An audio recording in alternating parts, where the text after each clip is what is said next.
Bom, então gravando. O aluno que não puder participar da live, eu vou disponibilizá-la no YouTube, tá bom? Para quem quiser depois assistir e ver o que for falado. Em todo caso, qual vai ser a função da nossa live? O objetivo dela é tirar dúvidas quanto a questões processuais, quanto a procedimentos de prova, trabalhos. Já me adianto a vocês que vocês já têm parte da nota comigo enquanto as aulas eram presenciais. Não sei se vocês se lembram de trabalhos que vocês fizeram. E esses trabalhos vão ser somados, a nota deles, com o fórum que foi aberto, o primeiro fórum. Aquele fórum ficou valendo 5 pontos. Quem tiver dúvida quanto à questão do fórum, ele está escrito lá como que foi o critério de avaliação, está todo dentro do fórum. Então, ele vale 5 pontos. Lembrando que na Univangélica, a nota é de 0 a 100. Então, 5 pontos equivale a meio ponto. Até amanhã, eu vou estar abrindo um novo fórum, que também vai valer mais meio ponto, que seria esses 5 pontos. Eu só não sei se esse segundo fórum que eu vou abrir, possivelmente ele vai valer já para a nota de segunda VA e não de primeira VA, porque de primeira VA você já tem o trabalho e tem aquele fórum, tá? Bom, tendo falado disso, como que funcionam as chamadas? Até onde a gente sabe, vocês já fizeram disciplinas em EAD. Então, o procedimento é o mesmo que vocês já estão acostumados, né? O sistema, ele é automático, ele avalia quem está assistindo, quem está movimentando a sala virtual. Então, compreendam que o Moodle, o EAD onde vocês entram, é a sala de vocês, só que é a sala virtual. Então, estejam presentes nessa sala virtual, porque o sistema vai gerar a chamada por ali. Até onde eu saiba, é assim que funciona. Bom, então, eu sei que tem situações pontuais de alunos que ainda estão com pendência, isso aí tem que ser resolvido junto à coordenação. Questão de pendência de matrícula ou questão de acesso ao próprio sistema, mas eu já tive o cuidado de conferir e essa turma, todos estão presentes, né? Então, eu conferi lá no EAD, com o Liceu, todos os alunos cadastrados no Liceu estão cadastrados também na nossa sala virtual. Bom, a questão, então, dica, para assistir às lives, aliás, para estar presente na live, eu oriento vocês, primeiro, a ter assistido a videoaula. Segundo, assistam a videoaula com apostilado que eu postei no Liceu no início do semestre, tá? Esse apostilado é para acompanhamento da videoaula. A videoaula é uma sequência dele, tá? Então, vai facilitar muito vocês estarem assistindo a videoaula com a apostila do lado e fazendo as anotações na apostila. Aí sim, já venho então para a live com essa aula assistida e as anotações, para vocês tirarem dúvidas se vocês tiverem de determinada matéria.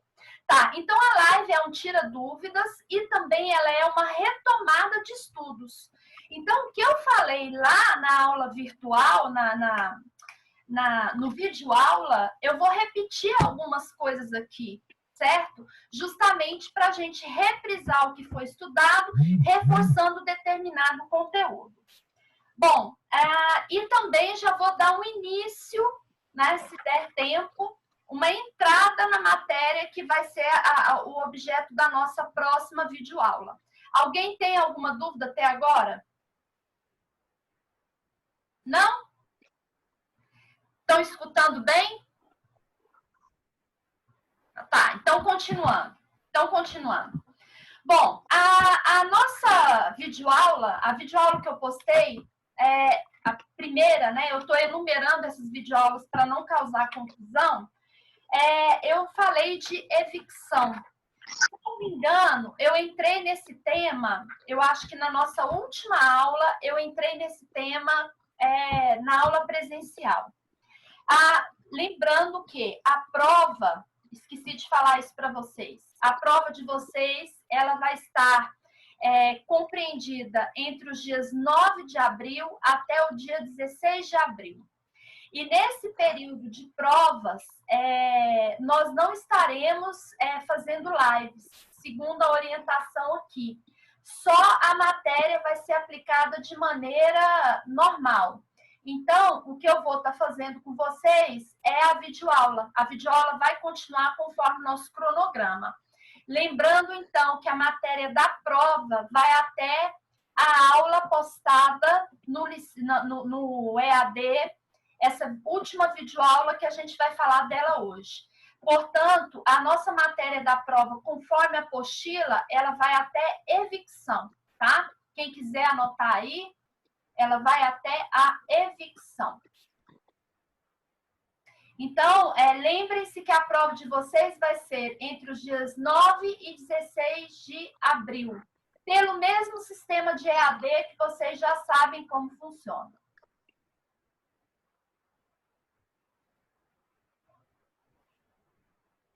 Bom, então, continuando aqui. O que é evicção? A evicção é também chamada de garantia legal. Então, o direito pátrio, ele cuida de duas modalidades de garantia legal. A primeira é a redibição, que nós já estudamos, e a segunda é a evicção. Qual é a diferença básica entre as duas? Na redibição, a garantia é sobre o objeto contratado. Na evicção, a garantia não é sobre o objeto, a garantia está sobre o negócio jurídico entabulado entre as partes. Bom, então vamos fazer um paralelo. Na redibição, eu tenho um defeito ou um vício oculto na coisa contratada. Na evicção, eu tenho o mesmo defeito ou vício oculto no negócio entabulado entre as partes. Essa é a diferença. Bom, quando a gente fala em redibição, lembrando que eu tenho ações aqui, a gente já começa a estudar, dando o primeiro passo em algumas ações. Vocês já estudaram uma ação específica quando vocês fizeram direito das obrigações, estudaram lá em negócios jurídicos um vício, um tipo de vício, os vícios que a gente tem lembrando lá, os vícios de consentimento, nós temos o erro, dolo, simulação, estado de perigo, não sei se vocês se lembram dele. Dentre esses vícios de consentimento, nós temos um vício social que se chama fraude contra credores, que vocês estudaram lá em negócios jurídicos. Nessa fraude contra credores, vocês já estudaram uma ação que é específica de fraude contra credores, chama-se ação pauliana.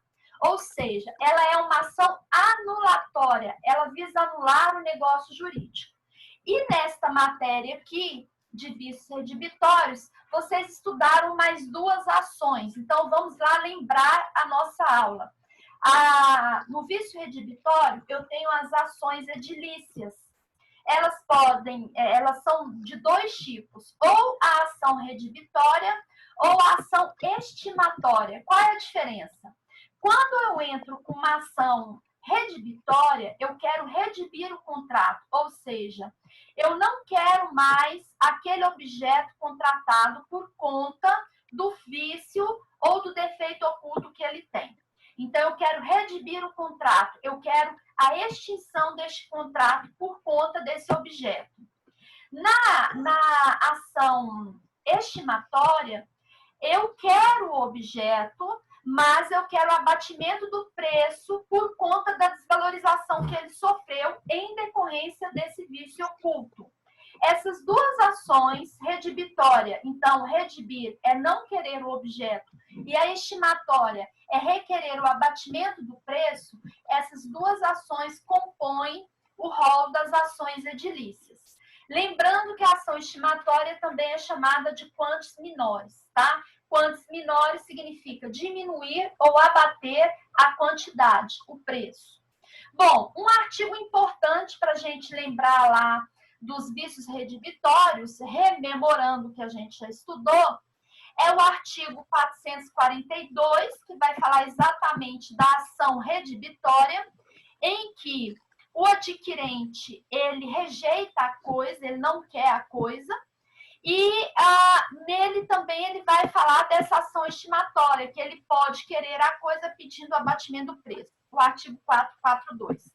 E outro artigo para nós de suma importância é o 445, que vai falar exatamente do prazo decadencial para que o adquirente possa reclamar uma dessas duas ações, o seu direito sobre a garantia legal, que a gente costumeiramente chama de garantia legal. Então, o artigo 445, resumidamente, ele diz o seguinte, que quando eu adquiro um bem móvel e esse bem móvel tem um defeito oculto, eu tenho 30 dias contados da tradição desse objeto para poder observar esse defeito.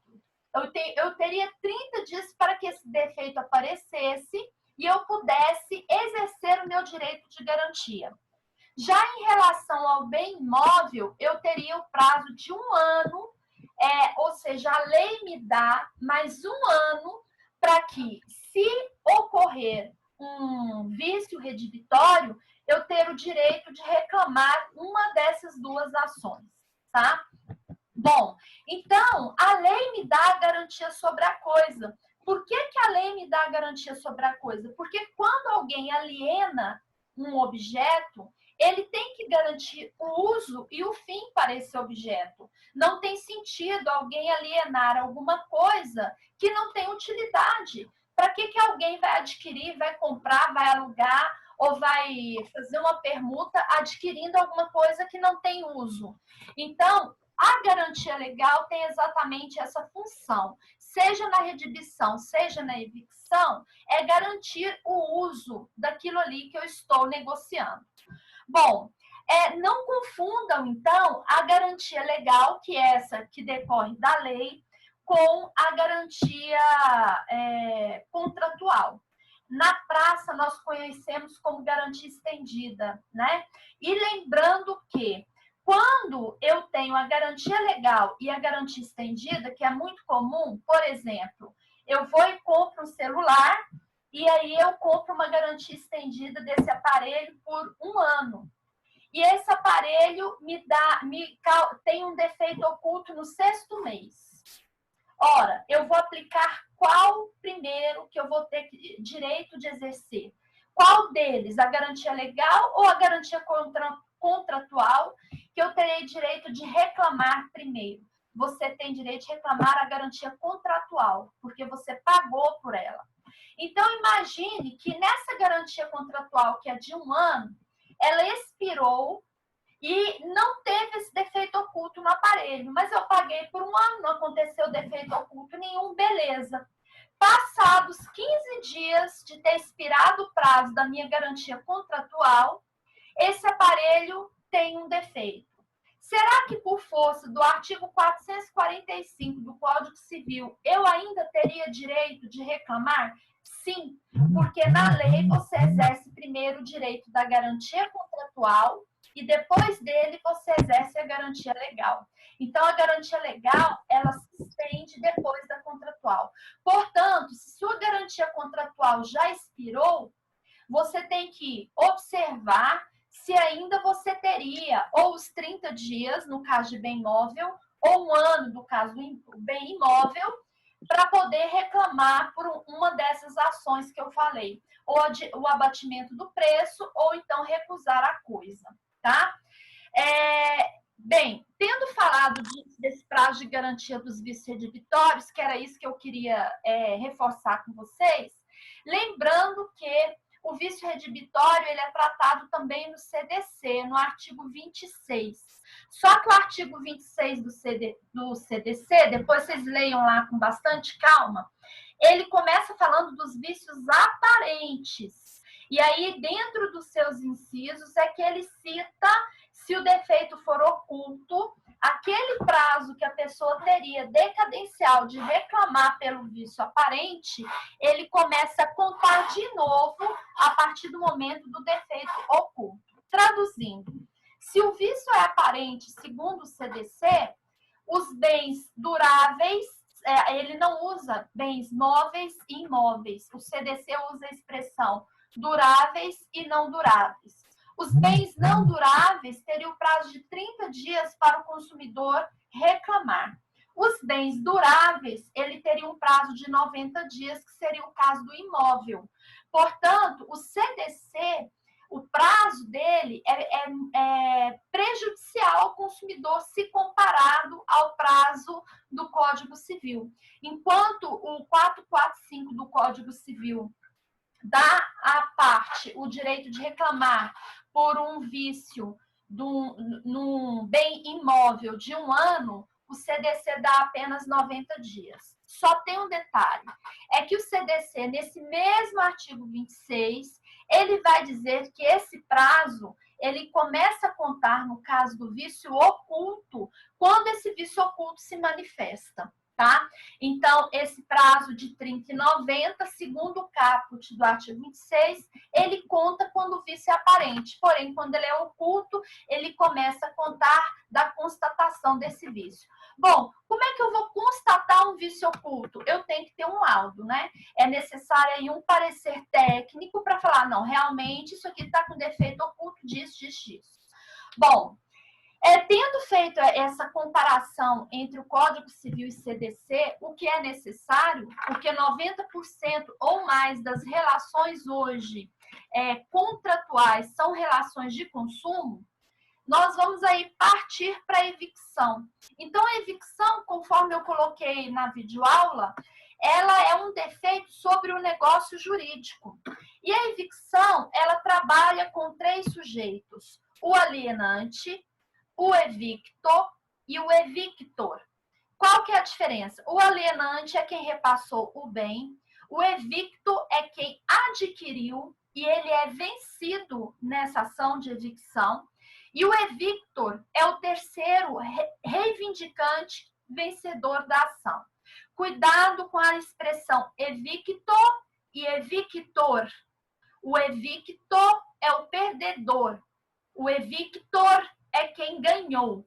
Evictor também é chamado de evescente, tá? Só que eu estou dizendo isso por conta da prova. Cuidado lá com a linguagem, com essas expressões. Então, vamos trabalhar com esses 3 sujeitos, aplicando na prática, e eu vou rememorar o exemplo que eu dei para vocês em sala de aula. Imagina a seguinte situação, que é comum: o João aliena um carro, ou seja, ele financia um veículo em 12 vezes. Na 4ª parcela, ele resolve passar esse veículo para Pedro, passar para frente. Na prática, né, no comum, no corriqueiro, o que as pessoas fazem? Acham que estão vendendo o veículo. Então, o que a gente vê que é comum as pessoas fazerem é vender esse veículo para o Pedro. Ainda faz um contrato de compra e venda ainda. E combina com o Pedro, que vende então esse veículo, cobra por esse veículo um ágio, né, que é o valor que ele já gastou desse carro, e tem uma cláusula expressa nesse contrato em que Pedro assume o restante das parcelas. Então, lembrando que... Deixa eu ver qual caso que eu dei. Tá, imagina então, vamos lá. Eu financei o veículo em 12 vezes. Na 4ª parcela, eu repassei para alguém. Então, faltam... Ai, 8 parcelas. A matemática está falha já no cérebro. O cérebro já está bugando. Então, faltam 8 parcelas. E aí o Pedro combina e deixa uma cláusula expressa de que ele iria quitar o carro. Fala, não, tudo bem, eu te pago o ágio e vou quitar o carro. Acontece que o Pedro não quita o carro. Bom, aí nós começamos a evicção. O que vai acontecer? O Pedro não quita o carro e fica com 3 parcelas em aberto, 4 parcelas em aberto, e a financeira, que foi quem pagou pelo carro e para quem o João deve, faz a busca e apreensão do veículo. Aí a financeira vai buscar o veículo, não está com o João. Aí ela encontra o veículo com o Pedro. Pedro vai ser obrigado a entregar esse veículo, mesmo porque a busca e apreensão é uma ação judicial. Então, por isso que a evicção, primeiro requisito, a evicção ocorre por determinação do juiz. Não tem possibilidade de uma evicção ocorrer por determinação administrativa. Ela decorre de um ato judicial. O juiz determina o retorno da coisa, tá? Bom, então, por decisão judicial, o juiz deu procedente essa tomada do bem por quem é dono. Porque, veja bem, no financiamento, enquanto não tiver quitadas as parcelas, quem é o dono do carro? É a financeira. O João, enquanto está pagando o financiamento, ele tem apenas a posse da coisa. Ele não é dono da coisa. Então, o João não pode vender algo que não é dele.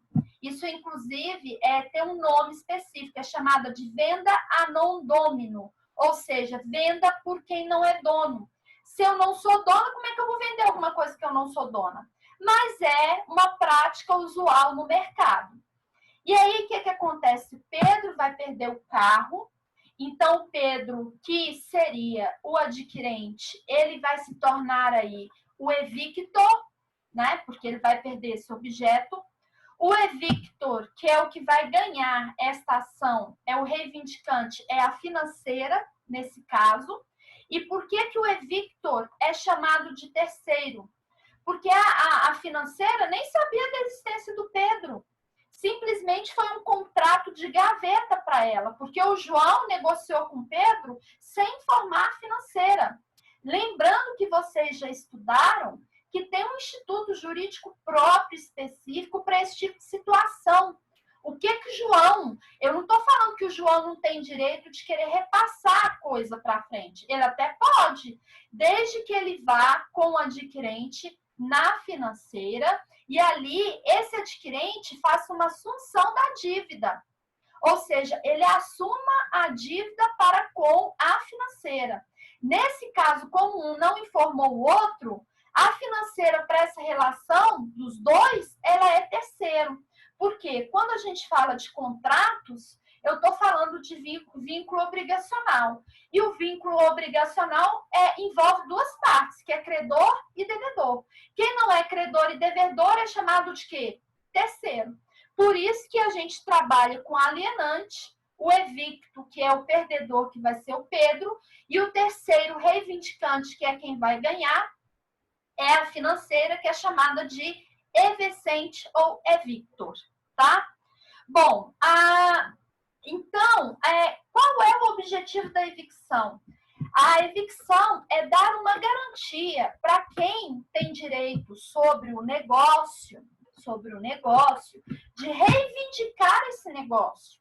Bom, de fato, quem negociou aí para a financeira, ela tem negócio com o João, ela nem conhece Pedro. Então, em contrapartida, Pedro também para a financeira é terceiro, porque o negócio da financeira é com o João.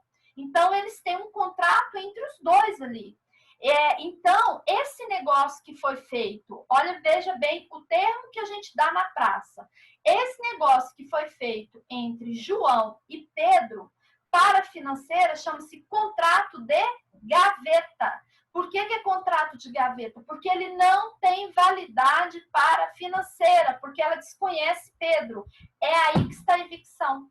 Então, existe um defeito oculto nesse negócio realizado entre João e Pedro, por isso que ele é chamado de contrato de gaveta e por isso da evicção. Esse é um dos exemplos. Nós temos vários casos de evicção. Recentemente eu acompanhei uma situação, eu fiquei com muita dó da parte. Um senhor comprou um imóvel e nesse imóvel ele abriu uma empresa. O sonho dele era abrir a empresa dele e comprou esse imóvel. Inclusive, ele achou que estava fazendo um excelente negócio, porque era um imóvel de herança e os herdeiros estavam brigando entre si, resolveram passar esse imóvel. Gente, já me deu um aviso de 10 minutos aqui. Eu vou continuar rapidinho com esse exemplo e depois eu abro para dúvidas, tá? Tá, aí o que esse senhor fez? Resumidamente, ele comprou esse imóvel e não pegou a certidão do cartório vintenária para ver a cadeia dominial desse imóvel. Resumindo, o imóvel há 15 anos atrás foi hipotecado, dado em garantia de uma dívida que o então dono fez com o banco, e esse então dono não pagou o banco, que é melhor nem citar que banco que é, e esse banco resolveu agora executar o contrato pedindo leilão do imóvel. E simplesmente ele chegou na casa dele, oficial de justiça, só informando que o imóvel que ele construiu o empreendimento dele, que ele comprou, ia para leilão. Qual a defesa que ele tem? Juridicamente, ele só tem como abandonar a coisa. Como assim abandonar? Entregar o imóvel. Porque se ele não abandonar a coisa, ele assume, inclusive, a dívida do leilão. Então, por exemplo, se o imóvel vale 100 mil e essa dívida já está em 300 mil, é melhor ele entregar o imóvel e abandonar, que é um direito que a lei dá para ele, do que ele insistir em ficar no imóvel e ter que pagar a dívida de 300. Olha o tanto que isso é grave. Por quê? Porque ele adquiriu um negócio sem observar que tinha aí uma hipoteca, sem ter o cuidado de olhar isso, e esse negócio dele, então, tem um vício oculto. Tá, traduzindo, professor, e aí? O evicto fica no prejuízo? Não. Ele pode exercer seu direito contra o alienante. Ele, inclusive, deve chamar o alienante para compor a lide e ser responsável por isso. O problema é quando o alienante não tem dinheiro. Chamar ele pode, o problema é receber o que ele já pagou. E lembrando o seguinte, é possível a cláusula de exclusão da evicção. Só que essa cláusula de exclusão, eu peço que vocês leiam com atenção o artigo 449 do Código Civil e o 459 do Código Civil. Esses dois artigos estão lá na apostila. Deem atenção especial para os dois artigos. Veja bem, quando eu tenho uma cláusula de irresponsabilidade da evicção, ela não impede que o adquirente, que é o perdedor do negócio, ou seja, o evicto, exerce seu direito de reaver o que ele pagou. Porque senão, se ele perde ainda o que ele pagou, você tem até um enriquecimento sem causa por conta do adquirente, do alienante, que além de ficar com dinheiro, o terceiro reivindicante ainda fica com a coisa. Então, ele teria direito aí, quando tem uma cláusula de exclusão, ele exclui a garantia do negócio. O que é garantia do negócio? Ele não tem direito de querer que aquele negócio seja reconhecido juridicamente falando. Então, se ele exclui uma cláusula dessa de responsabilidade da evicção, ele perde o direito de querer manter esse negócio, mas ele não perde o direito de receber o que ele pagou. Agora, ele perde o direito de perdas e danos, se ele tiver gasto com advogado para fazer defesa, tudo isso ele perde direito com essa cláusula de responsabilidade, tá? E detalhe, essa cláusula de responsabilidade, ele tem que ter ciência dela, segundo o artigo 459, ele tem que ter ciência do risco e assumido esse risco, senão ela não teria validade. Bom, gente, esses são os aspectos importantes que eu falei lá na videoaula. E agora eu vou deixar vocês tirarem dúvidas, se alguém tiver alguma dúvida, para, se não der tempo de responder, postar nesse WhatsApp que eu pedi para ser criado. Alguém tem alguma dúvida?